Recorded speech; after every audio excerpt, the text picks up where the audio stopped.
Kolkata Saradha chit fund மோசடியில் அமலாக்கத்துறை நடவடிக்கை. ராமேஸ்வரம் ரிசார்ட் கையகப்படுத்தப்பட்டது. கொல்கத்தாவில் சாரதா சிட் ஃபண்ட் நிறுவனம் மக்களிடம் பணம் வசூலித்து மோசடி செய்தது.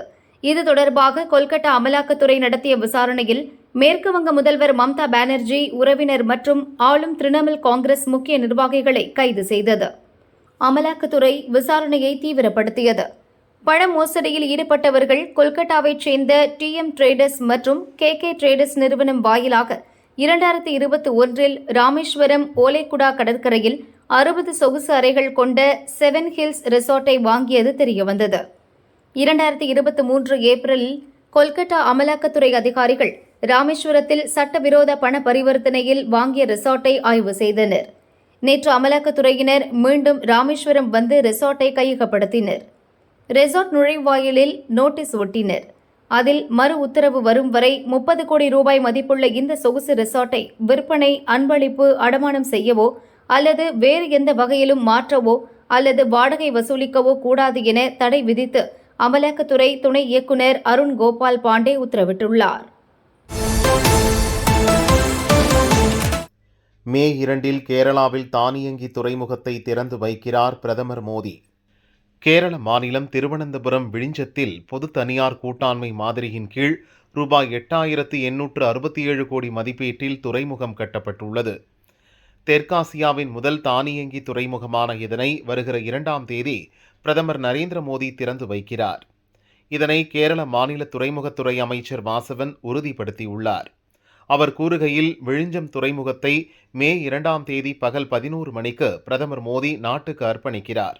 இந்த துறைமுகம் நாட்டுக்கு அர்ப்பணிக்கப்படுவதன் மூலம் கேரளா உலகின் கடல்சார் வர்த்தக துறையில் முன்னணியில் இருக்கும்.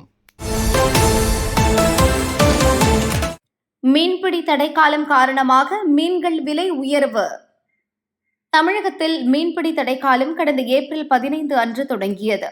ஜூன் 14 வரை 61 நாட்கள் தமிழகத்தில் இந்த தடை அமலில் இருக்கும். இதனால் தமிழகத்தில் 15,000க்கும் மேற்பட்ட விசைப்படகுகள் கடலுக்கு செல்லாமல் கடற்கரையில் ஆழம் குறைந்த பகுதிகளில் நிறுத்தி வைக்கப்பட்டுள்ளது. மீனவர்கள் விசைப்படகுகளில் பழுது நீக்கும் பணிகளை தொடங்க உள்ளனர். இயந்திரம் பொருத்தப்பட்ட நாட்டுப்படகு மீனவர்கள் சிறிய படகுகள் மூலம் வழக்கம் போல மீன்பிடித்து வருகின்றனர்.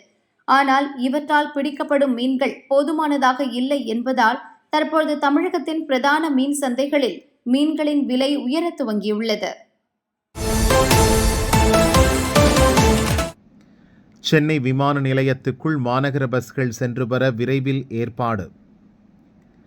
விமான நிலைய வளாகத்துக்குள் மாநகர பஸ்கள் வருவதில்லை. இதனால் பஸ்ஸில் செல்ல விரும்பும் பயணிகள் விமான நிலையத்தில் இருந்து சுமார் 1/2 கிலோமீட்டர் தூரம் நடந்து GST சாலையில் உள்ள பஸ் நிறுத்தத்துக்கு வந்து செல்ல வேண்டிய நிலை உள்ளது. விமான நிலையத்திற்குள் பயணிகளை இறக்கிவிடவும் ஏற்றிச் செல்லவும் மாநகர பஸ்களை அனுமதித்து இதற்காக தனியாக பஸ் நிறுத்தம் அமைக்க வேண்டும் என்று பயணிகள் நீண்ட காலமாக கோரிக்கை விடுத்து வருகிறார்கள்.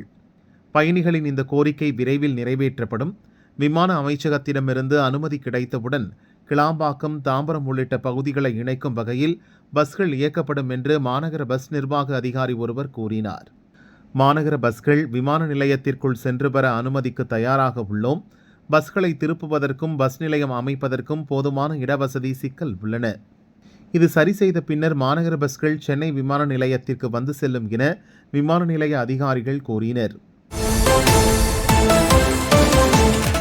சென்னையில் AC மின்சார ரயில் சேவையை தொடங்கும் பணிகள் தொடர்ந்து தாமதம்.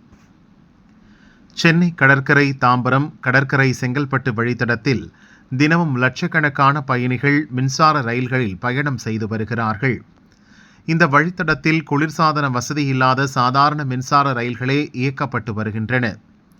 இந்த வழித்தடத்தில் AC மின்சார ரயில் சேவையை தொடங்க வேண்டும் என்று பயணிகள் கோரிக்கை விடுத்து வந்தனர். பயணிகளின் கோரிக்கையை ஏற்று சென்னை கடற்கரை செங்கல்பட்டு வழித்தடத்தில் AC மின்சார ரயில் இயக்கப்படும் என்று அறிவிக்கப்பட்டது. மின்சார ரயில் தயாரிக்கப்பட்டு கடந்த மாதம் சோதனை ஓட்டம் நடைபெற்றது. சோதனை ஓட்டம் நடைபெற்ற போது AC பகுதியில் அதிர்வு பிரச்சினை எழுந்தது. அது சரி செய்யப்பட்டது.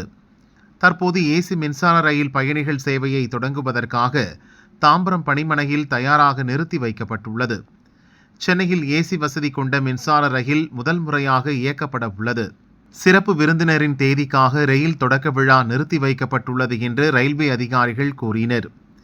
இந்த ஏசி மின்சார ரயில் சேவை அதிகாலை 5:45 மணி முதல் காலை 10:30 மணி வரையும், பிற்பகல் 3:45 மணி முதல் இரவு 8:30 மணி வரையும் இயங்கும்.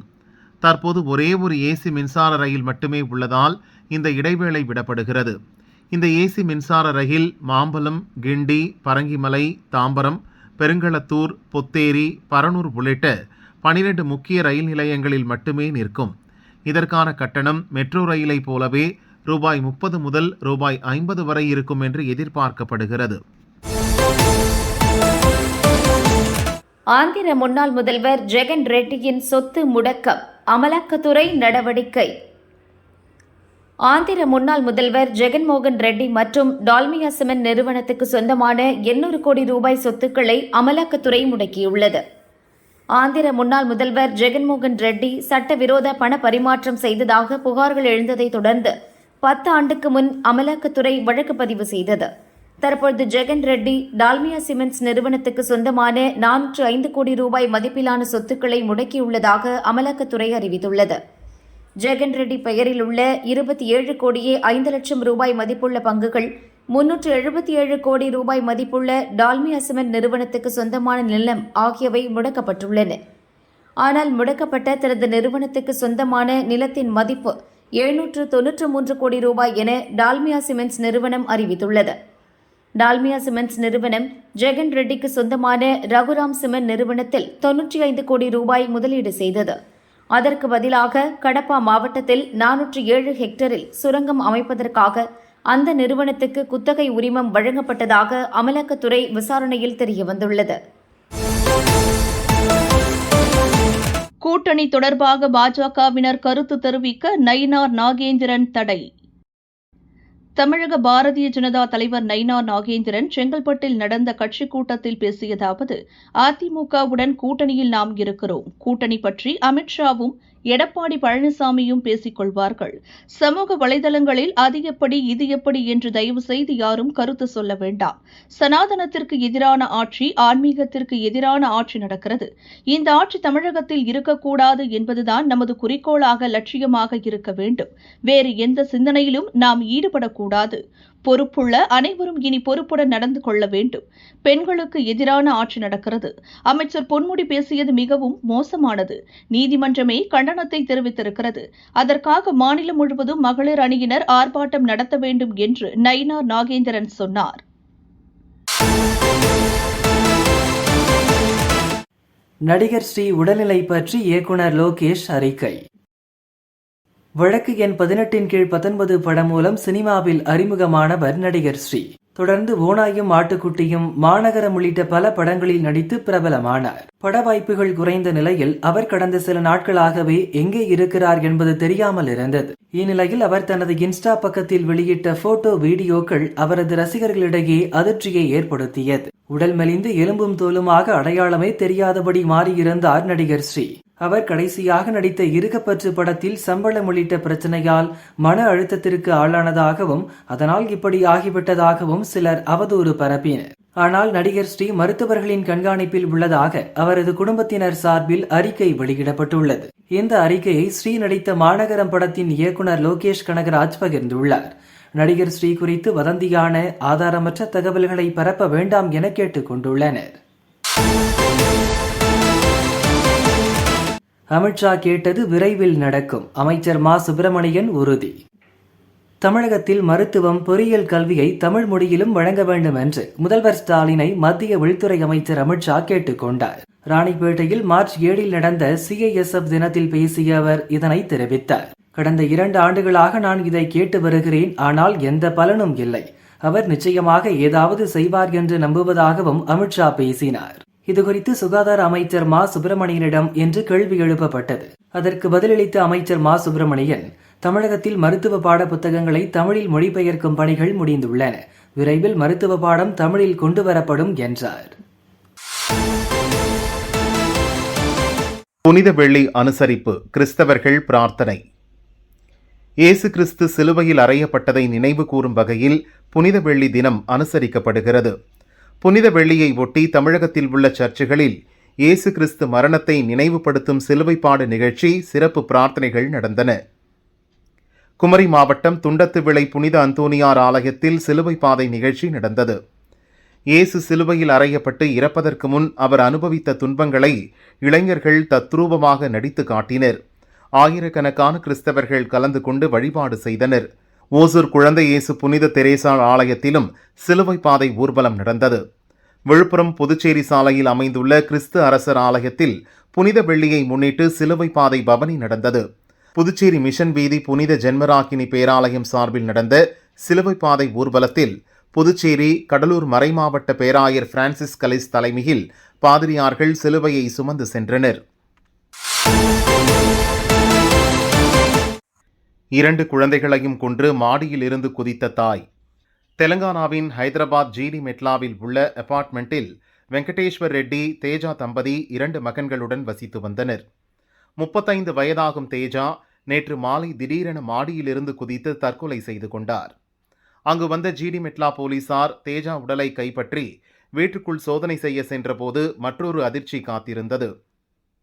அங்கு தேஜாவின் 11 வயது மூத்த மகன் ஹர்ஷித் ரெட்டியும் 9 வயது இளைய மகன் ஆஷிஷ் ரெட்டியும் கழுத்து அறுக்கப்பட்ட நிலையில் இரத்த வெள்ளத்தில் கிடந்தனர். மூத்த மகன் ஏற்கனவே இறந்துவிட்ட நிலையில் உயிருக்கு போராடிய இளைய மகனை மீட்டு ஹாஸ்பிட்டலில் சேர்த்தனர். அங்கு சிகிச்சை பெற்று வந்த ஆஷிஷும் இறந்தார். மாடியிலிருந்து குதிப்பதற்கு முன் தேஜா தனது 2 குழந்தைகளின் கழுத்தை அறுத்தது விசாரணையில் தெரிந்தது. சம்பவம் குறித்து வழக்கு பதிந்துள்ள போலீசார் தேஜாவின் இந்த கொடூர முடிவுக்கு முழு காரணம் என்ன என்பது பற்றி விசாரிக்கின்றனர். இந்தியாவில் தேடப்படும் பயங்கரவாதி அமெரிக்காவில் கைது. காலிஸ்தான் தீவிரவாத அமைப்பான பப்பர் கல்சா இன்டர்நேஷனல் இயக்கத்துடன் தொடர்புள்ளவர் ஹேபி ஃபாசியா. பஞ்சாபில் நடத்தப்பட்ட 14 குண்டுவீச்சு தாக்குதல்களில் சம்பந்தப்பட்டவர். இவருக்கு எதிராக ஜாமீனில் வெளிவர முடியாத பிடிவாரண்டை என்ஐஏ பிறப்பித்துள்ளது. இவர் குறித்து தகவல் அளித்தால் ரூபாய் 5 லட்சம் சன்மானத்தை என்ஐஏ அறிவித்திருந்தது. இந்த நிலையில் பயங்கரவாதி ஹேபி ஃபாசியாவை அமெரிக்காவில் குடிவரவு மற்றும் சுங்க அமலாக்கத்துறை அதிகாரிகள் கைது செய்தனர். அவரை இந்தியாவுக்கு அழைத்து வந்து விசாரிக்க நடவடிக்கை எடுக்கப்பட்டுள்ளது. விண்வெளி தொழில் கொள்கை முதல்வர் குடும்ப நலனுக்காக உருவாக்கப்பட்டதாக அண்ணாமலை புகார். தமிழக விண்வெளி தொழில் கொள்கைக்கு அமைச்சரவை ஒப்புதல் அளித்துள்ளது. இதுகுறித்து தமிழக பாரதிய ஜனதா கட்சியின் முன்னாள் தலைவர் அண்ணாமலை தனது சமூக வலைதளத்தில் கூறியிருப்பதாவது: முதல்வர் ஸ்டாலின் மருமகன் விண்வெளி தொழில்நுட்ப ஸ்டார்ட் அப் நிறுவனத்தை தொடங்கியதிலிருந்து தமிழக விண்வெளி தொழில்துறை கொள்கை எதிர்பார்க்கப்பட்டது. சபரீசன் வானம் ஸ்பேஸ் LLPயின் பங்குதாரராக உள்ளார். இந்த நிறுவனம் 20% மூலதன மானியத்தை பெறும் என்று எதிர்பார்க்கப்படுவதால் இந்த கொள்கையை கோபாலபுரம் குடும்பத்தின் தொழில் கொள்கை என்று அழைப்பதுதான் பொருத்தமானதாக இருக்கும். ஒரு சர்வாதிகார அரசு தங்கள் குடும்பத்திற்கு பயனளிக்கும் வகையில் ஒரு தொழில் கொள்கையை வெளியிடுகிறது அவமானம் என அண்ணாமலை கூறியுள்ளார். புனித வெள்ளி நாளில் இரக்கத்தை போற்றுவோம். பிரதமர் மோடி பதிவு. கிறிஸ்தவ பெருமக்களின் புனித நாட்களில் ஒன்றாக புனித வெள்ளி கருதப்படுகிறது. இதனையொட்டி பிரதமர் மோடி தனது எக்ஸ் தளத்தில் பகிர்ந்த பதிவில், புனித வெள்ளி நாளில் நாம் இயேசு கிறிஸ்துவின் தியாகத்தை நினைவு கூறுகிறோம். இந்த நாள் நம்மை கருணை, இரக்கம் ஆகியவற்றை போற்றவும் எப்போதும் பரந்த மனதுடன் இருக்கவும் தூண்டுகிறது. அமைதியும் ஒற்றுமை உணர்வும் எப்போதும் மேலோங்கட்டும் என்று குறிப்பிட்டுள்ளார். விமானத்தை கடத்த முயன்றவர் நடுவானில் சுட்டுக் கொலை. மத்திய அமெரிக்க நாடான பெலிஸ் எல்லையில் உள்ள கோரோஷல் எனும் நகரில் இருந்து சுற்றுலா தலமான சான் பெட்ரோவுக்கு 14 பயணிகள் மற்றும் 2 விமானிகளுடன் சிறிய ரக விமானம் சென்றது. விமானம் நடுவானில் பறந்து கொண்டிருந்த போது திடீரென கத்தி முனையில் ஒருவர் விமானத்தை கடத்த முயன்றார். விமானி உள்பட 3 பேரை அவர் கத்தியால் குத்தினார். தன்னை இந்த நாட்டை விட்டு வெளியே கொண்டு சென்று விடுமாறு கோரிக்கை விடுத்தார். இதனால் விமானத்தில் பதற்றம் நிலவியது. அப்போது பயணிகளில் ஒருவர் தன்னிடம் இருந்த துப்பாக்கியால் அந்த நபரை சுட்டுக் கொன்றார். போலீசார் நடத்திய விசாரணையில் விமானத்தை கடத்த முயன்றது அமெரிக்காவைச் சேர்ந்த அகின்யேலோ சாவா டெய்லர் என்பது தெரியவந்தது. கவர்னர் ரவி திடீர் டெல்லி பயணம். தமிழக கவர்னர் RN ரவிக்கு எதிராக உச்சநீதிமன்றத்தின் தீர்ப்பு வெளியாகி பரபரப்பை ஏற்படுத்தியுள்ள நிலையில் நேற்று மாலை அவர் திடீரென டெல்லி புறப்பட்டு சென்றார். கவர்னருடன் அவரது செயலர், உதவியாளர், பாதுகாப்பு அதிகாரி ஆகியோரும் சென்றுள்ளனர். ஞாயிற்றுக்கிழமை அவர் சென்னை திரும்புகிறார். உச்சநீதிமன்ற தீர்ப்பு தொடர்பாக சட்ட வல்லுநர்களின் ஆலோசனைகளை பெற கவர்னர் திட்டமிட்டுள்ளதாகவும் இதுகுறித்து மத்திய அமைச்சர்களிடம் அவர் ஆலோசனை பெற வாய்ப்புள்ளதாகவும் கூறப்படுகிறது. வக்ஃபு வாரிய திருத்த சட்டத்தை தமிழகத்தில் அமல்படுத்த வலியுறுத்தும் இந்து முன்னணி மாநில தலைவர் காடேஸ்வரா சுப்பிரமணியம் வெளியிட்டுள்ள அறிக்கையில் கூறியிருப்பதாவது: வேலூர் இறைவங்காடு கிராமத்தில் வசிக்கும் 150 இந்து குடும்பங்களின் பூர்வீக சொத்துக்கள் வக்ஃபு வாரியத்துக்கு சொந்தம் என நோட்டீஸ் வழங்கப்பட்டுள்ளது. அவர்கள் அங்கிருக்கும் மசூதிக்கு வரி செலுத்த வேண்டும், இல்லையென்றால் அங்கிருந்து வெளியேற வேண்டும் என எச்சரிக்கப்பட்டுள்ளது. இந்த அநீதியை எதிர்த்து எந்த அரசியல் கட்சியும் வாய் திறக்கவில்லை. ஆனால் வக்ஃபு வாரிய திருத்த சட்டத்துக்கு எதிராக ஊராக ஆர்ப்பாட்டம் நடத்துகின்றனர். இந்துக்கள் தங்கள் சொத்துக்களை பாதுகாத்துக் கொள்ள வேண்டும் என்றால் இந்துக்கள் சொத்துக்களை அபகரிக்கும் வக்ஃபு வாரியத்தை ஆதரிக்கும் எந்த அரசியல்வாதிகளையும் தார்மீக ரீதியாக எதிர்க்க துணிய வேண்டும். இறைவங்காடு கிராமத்தில் வசிக்கும் இந்துக்களுக்கு இழைக்கப்பட்டுள்ள அநீதி, அக்கிரமத்தை முடிவுக்கு கொண்டு வருவதுடன் இனிவரும் காலத்தில் இந்துக்கள் சொத்தை அபகரிக்க வக்ஃபு வாரியம் கைகளை நீட்டாதிருக்க புதிய திருத்த சட்டத்தை தமிழகத்தில் உடனடியாக அமல்படுத்த வேண்டும் என்றும் அவர் வலியுறுத்தியுள்ளார். பெண்ணுக்கு பாலியல் தொல்லை, போலீஸ்காரர் கைது. கன்னியாகுமரி மாவட்டம் ராஜாக்கா மங்கலத்தைச் சேர்ந்தவர் ராஜேஷ் நாகர்கோவில் ஆயுதப்படையில் காவலராக இருக்கிறார். அந்த பகுதியில் உள்ள ஒரு பெண்ணுக்கு இவர் பாலியல் தொல்லை கொடுத்துள்ளார். பாதிக்கப்பட்ட பெண் ராஜாக்கா மங்கலம் போலீசில் புகார் கொடுத்தார். போலீசார் விசாரணை நடத்தி போலீஸ்காரர் ராஜேஷை கைது செய்தனர். அவர் மீது துறை ரீதியாக நடவடிக்கை எடுக்க பரிந்துரைக்கப்பட்டுள்ளது. தமிழக ஸ்பேஸ் பாலிசிக்கு அமைச்சரவை கூட்டத்தில் ஒப்புதல். தமிழக அமைச்சரவை கூட்டம் முதல்வர் ஸ்டாலின் தலைமையில் நேற்று நடந்தது.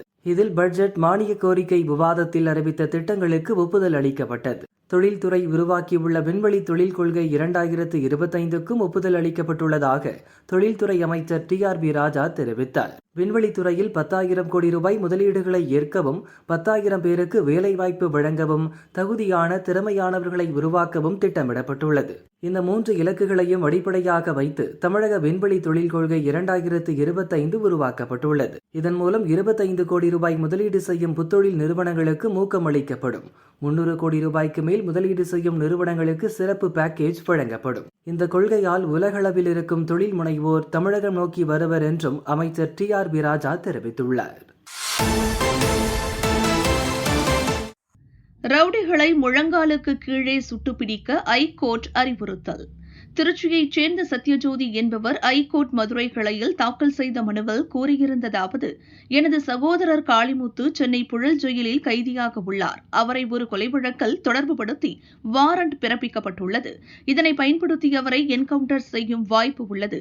அவரிடம் வீடியோ கான்பரன்ஸ் மூலம் விசாரணை நடத்த வேண்டும் என கூறியிருந்தார். இந்த மனு நீதிபதி தனபால் முன்பு விசாரணைக்கு வந்தது. அவர் சமீப காலமாக என்கவுண்டர் அதிகரித்துள்ளது. போலீசார் சட்டத்தை கையில் எடுத்துள்ளனர். ரவுடிகளை முழங்காலுக்கு கீழே சுட்டு பிடியுங்கள் என போலீசாருக்கு அறிவுறுத்தினார். சபாநாயகர் அப்பாவு முழு பூசணிக்காயை சோற்றில் மறைப்பதாக மார்க்சிஸ்ட் குற்றச்சாட்டு. திருநெல்வேலியில் ஜாதி மோதல் அதிகரித்திருப்பதாக மார்க்சிஸ்ட் கம்யூனிஸ்ட் மாநில செயலர் சண்முகம் குற்றம் சாட்டியுள்ளார். ஜாதிய வன்கொடுமை, ஜாதி ஆணவ கொலைகள், குறிப்பாக பள்ளி மாணவர்களிடையே ஜாதி மோதல் அதிகமாக நடக்கிறது. ஆனால் நெல்லை மாவட்டத்தில் ஜாதி மோதல் இல்லை என சொல்லி முழு பூசணிக்காயை சோற்றில் மறைக்கிறார் சபாநாயகர் அப்பாவு. நாங்குநேரி மாணவன் மீது ஏற்கனவே கொடூர தாக்குதல் நடந்து அவர் உயிர் பிழைத்த நிலையில் மீண்டும் அவர் மீது தாக்குதல் நடந்துள்ளது. பள்ளி மாணவர்களுக்குள் ஜாதி மோதல் ஏற்பட்டு மாணவர் ஒருவர் வெட்டுப்பட்டுள்ளார். மாணவர்களிடையே ஏற்படும் ஜாதி மோதல் பிரச்சினைக்கு நிரந்தர தீர்வு காண ஓய்வு பெற்ற ஹைகோர்ட் நீதிபதி சந்துரு அளித்த பரிந்துரைகளை அரசு நடைமுறைப்படுத்த வேண்டும். ஜாதி வெறியர்கள், ஜாதி ஆணவக்காரர்கள், ஜாதி மோதலை தூண்டுபவர்கள் மீது கடும் நடவடிக்கை எடுத்து தண்டனை வழங்க வேண்டும் என்றும் சண்முகம் வலியுறுத்தியுள்ளார். அதிமுக சின்னம் தொடர்பாக 28ஆம் தேதி இறுதி விசாரணை. அதிமுக பொதுச் செயலாளராக எடப்பாடி பழனிசாமி தேர்ந்தெடுக்கப்பட்டது செல்லாது என தொடரப்பட்ட வழக்குகள் கோர்ட்டுகளில் நிலுவையில் உள்ளன. இந்த நிலையில் பழனிசாமி இரட்டை இலை சின்னத்தை பயன்படுத்த அனுமதிக்கக்கூடாது என ஓ. பன்னீர்செல்வம், சூரியமூர்த்தி உள்ளிட்டோர் தேர்தல் ஆணையத்தில் மனு அளித்தனர்.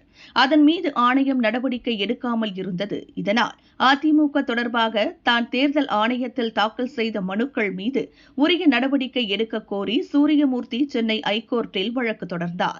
வழக்கை விசாரித்த ஐகோர்ட் சூரியமூர்த்தி மற்றும் ஓ. பன்னீர்செல்வம் உள்ளிட்டோர் அளித்த மனுக்கள் மீது முடிவெடுக்க வேண்டும் என தேர்தல் ஆணையத்துக்கு உத்தரவிட்டது. இந்நிலையில் தேர்தல் ஆணையம் சார்பில் பழனிசாமி, பன்னீர்செல்வம், சூரியமூர்த்தி உள்ளிட்டோருக்கு நோட்டீஸ் அனுப்பியுள்ளது.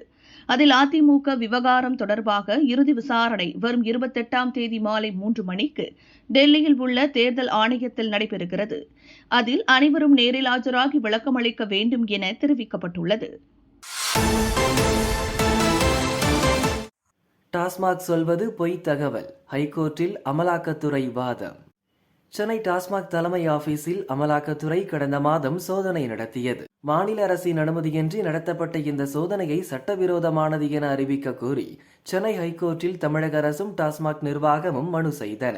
இதன் மீதான விசாரணை 5ஆம் நாளான நேற்று நீதிபதிகள் சுப்பிரமணியம், ராஜசேகர் அடங்கிய அமர்வில் விசாரணைக்கு வந்தது.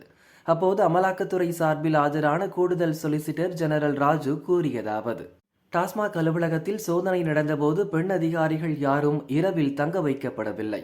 சோதனையில் டாஸ்மாக் அதிகாரிகளுக்கோ அலுவலகத்துக்கோ எந்த சேதமும் ஏற்படுத்தவில்லை. ஆனால் சோதனையின் போது அதிகாரிகள் துன்புறுத்தப்பட்டதாக பொய்யான தகவல்களை கூறி இந்த விவகாரத்தை திசை திருப்ப முயல்கின்றனர் என அவர் வாதாடினார். 21ஆம் தேதிக்கு விசாரணை தள்ளி வைக்கப்பட்டது. நெல்லையில் பாஜவினர் ஒட்டிய போஸ்டரால் அதிமுக பாஜ கூட்டணியில் சலசலப்பு. கடந்த வாரம் சென்னை வந்த அமித்ஷா அதிமுக பாஜ கூட்டணியை உறுதி செய்தார். 2026 சட்டசபை தேர்தலில் அதிமுக பாஜ இணைந்த தேசிய ஜனநாயக கூட்டணி ஆட்சியமைக்கும் என கூறினார். ஆனால் தமிழகத்தில் கூட்டணி ஆட்சி கிடையாது, ஆட்சியில் பங்கு என்பதற்கே வாய்ப்பில்லை என பழனிசாமி அறிவித்தார். கூட்டணி ஆட்சி என்பதெல்லாம் கிடையாது என பழனிசாமியின் கருத்தை அப்படியே முன்மொழிந்து முன்னாள் மத்திய அமைச்சர் தம்பிதுரை மீண்டும் பேட்டியளித்தார். இதனால் கூட்டணி அமைந்துவிட்டாலும் இரு கட்சிகளுக்கும் இடையிலான கூட்டணி ஆட்சி விவகாரம் தொடர் சர்ச்சையாகியுள்ளது. இந்த சூழலில்தான் தமிழக பாஜ தலைவராகி இருக்கும் நயினார் நாகேந்திரனை வாழ்த்தி வரவேற்று அவரது சொந்த ஊரான திருநெல்வேலியில் ஆதரவாளர்கள் போஸ்டர் அடித்து ஒட்டியுள்ளனர். அந்த போஸ்டர்களில் நயினார் நாகேந்திரனை வருங்கால முதல்வரே என குறிப்பிட்டு எழுதியுள்ளனர். பாஜவின் போஸ்டர்கள் அதிமுகவினரை கோபமடைய வைத்துள்ளது. இந்த பிரச்சனையை எப்படி தீர்ப்பது என புரியாமல் இரு கட்சித் தலைவர்களும் குழப்பத்தில் உள்ளனர். அதிமுகவினர் பேட்டி கொடுக்க இபிஎஸ் தடை. அதிமுக பொதுச் செயலாளர் பழனிசாமி வெளியிட்ட அறிக்கையில் கூறியிருப்பதாவது: எம்ஜிஆர், ஜெயலலிதா காலம் முதல் அதிமுக ஒரு கட்டுக்கோப்பான இயக்கமாக செயல்பட்டு வருகிறது. கட்சியின் நிலைப்பாடுகள் குறித்த தகவல்களை உரிய நேரத்தில் உரிய முறையில் தலைமை தெரிவிக்கும். எனவே அதிமுக தலைமை, நிர்வாகிகள் உள்ளிட்ட அனைவரும் தலைமையின் அனுமதியின்றி கட்சியின் நிலைப்பாடு குறித்து ஊடகங்களில் தெரிவிக்கக்கூடாது, பேட்டி கொடுக்கக்கூடாது என பழனிசாமி கூறினார்.